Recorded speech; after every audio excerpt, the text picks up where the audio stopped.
Bonjour! Vous vous posez la question de comment circule le chi dans votre maison, dans votre jardin. Et bien, je vous propose d'écouter cette vidéo pour tout savoir. Je m'appelle Christelle Barbier, je suis géobiologue, bioénergéticienne et praticienne chamanique depuis 2007. Et toutes les semaines, je vous propose des vidéos pour être épanoui dans votre vie et dans votre lieu de vie. Alors, le chi, qu'est-ce que c'est? C'est ce qu'on appelle aussi le prana ou le ki pour les japonais. Et c'est en fait l'énergie qui va circuler. Donc c'est important en fait que le chi circule de façon fluide et en douceur. Les Chinois ont beaucoup observé en fait le chi, c'est comme ça que le feng shui est né. Ils ont observé comment circulait le chi dans la nature et ils ont essayé de reproduire en fait cette circulation dans les habitations et dans les lieux de vie. On peut comparer un petit peu la circulation du chi dans une maison, un petit peu comme la circulation de l'énergie à l'intérieur de notre corps, par exemple les méridiens d'acupuncture, etc. Alors dans une maison, par où rentre le chi? Alors déjà, en fait, il va circuler dans la rue et il va rentrer en fait par votre portail si vous êtes dans une maison, et puis après dans votre maison, par la porte d'entrée. Donc il est déjà important de bien prendre soin en fait de l'aménagement de votre portail et de votre porte. Donc après le chi va rentrer à l'intérieur de la maison et va sortir par les fenêtres ou les baies vitrées.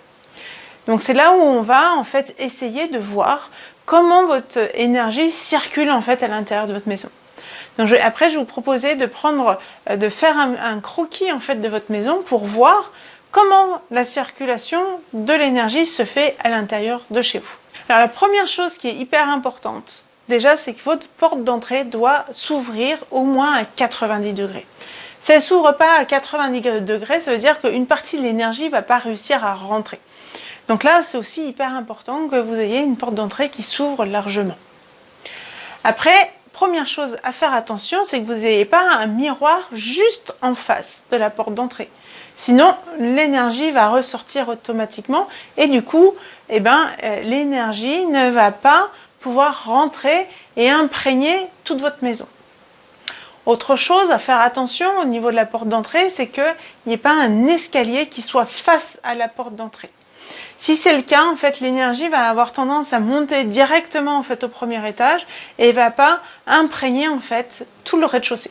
Évitez aussi peut-être des fois d'avoir des couloirs trop grands, trop longs, qui va faire accélérer l'énergie et du coup qui va empêcher peut-être de nourrir les pièces qui sont présentes de chaque côté du couloir.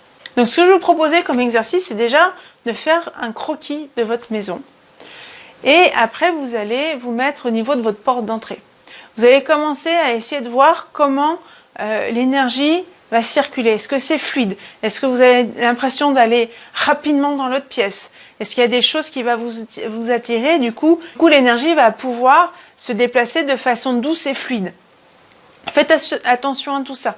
Après, vous allez voir comment ça passe au niveau des meubles. Est-ce que vous avez l'impression que l'énergie n'arrive pas à passer à un endroit? Est-ce que du coup, il y a trop d'objets? Ou est-ce qu'au contraire, il y en a trop et du coup, l'énergie a tendance à trop se diffuser sans trop vraiment savoir où aller? Essayez d'observer votre maison comme ça et de voir quels sont les endroits où vous pouvez peut-être essayer que l'énergie circule moins rapidement. Alors, quels sont les objets?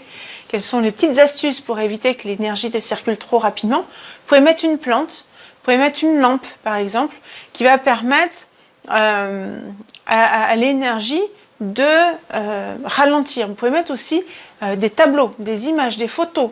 Voilà, ça peut aussi aider en fait à l'énergie de circuler moins rapidement.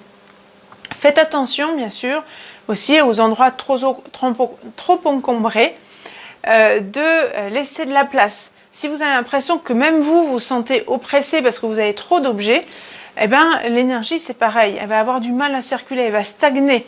Du coup, quand l'énergie stagne, tout simplement, il va y avoir un renouvellement moins bon qui va se faire.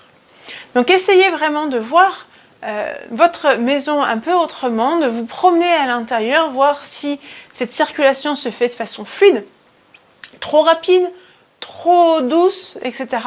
Et mettez-le dans les commentaires pour savoir un petit peu comment cette énergie circule en vous et qu'est-ce que vous avez pu apporter comme amélioration. Voilà, si cette vidéo vous a plu, je vous propose de vous abonner à la chaîne et de cliquer sur la petite cloche pour ne rien louper des prochaines vidéos. À bientôt!